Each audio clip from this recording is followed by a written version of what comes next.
నన్ను అన్యాయం చేస్తుంది అయ్యా. అడవులలో నన్ను నాలుగు అన్నములకు నీళ్ళకు ముఖము వాసినట్టు చేయటం నీకు అన్యాయం కాదు కానీ న్యాయముగా నాకు రావలసిన భత్యము నేను తీసుకున్నట్టు అన్యాయం అయ్యానే.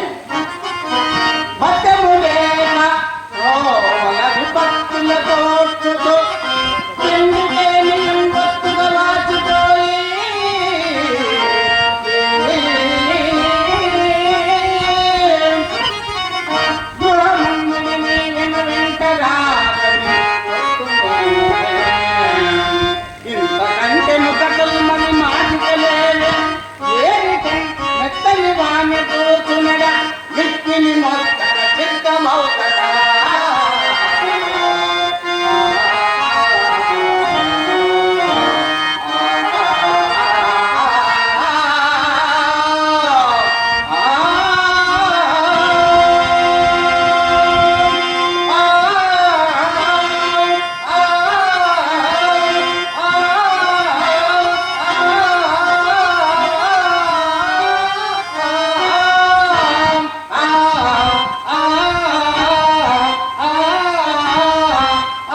గృహంలో నా వెంట వచ్చింది కానీ నా కొరకై వచ్చిందివా? నా మొదలు భర్తమే తీసుకున్నా నీవు నీ ఇప్పుడు ఉపకారం ఏమన్నది? హరిశ్చంద్ర, నీవేమైనా నీ భార్య నమ్మక వచ్చిన ఈ ధనము నా ధ్రువభత్యముల కింద చెల్లవలసినదే కాన మా గురువు గారి రుణము ఇప్పుడే ఇచ్చివేయము. అయ్యా, నేను ఇప్పుడు ధర్మం ఎక్కడ తెక్కునయ్యా? విమలశీలను ఇల్లాలిని విక్రయించి చేసిన ధనంబు మీదేదదికెను గదా.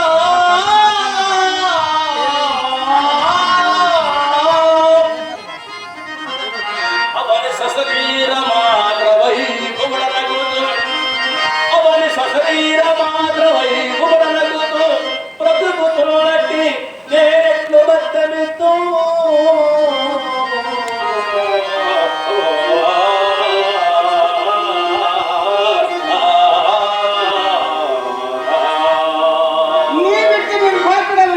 దీపముండగా చక్కబెట్టుకున్నాడు.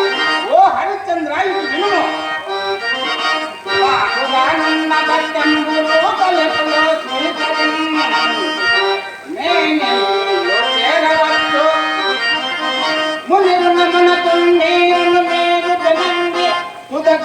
గంగలోనైనా దుముకకుంటూ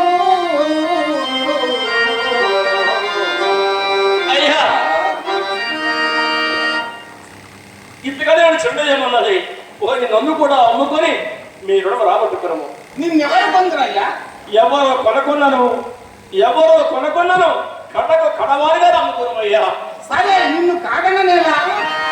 ఓ కాశీపుర పౌరులారా, భాగ్యవంతులారా, అయ్యలారా, ఈతడు హరిశ్చంద్రుడు కౌశికునకు రుణగ్రస్తుడగుట వలన ఇతన్ని బానిసగా విక్రయించుతున్నాడని. ఇతడు ఎట్టివాడనినా తన మహిళాజ్యమంతయు గాడి సూతికి దానమిచ్చిన ఎట్టి ధర్మమూర్తి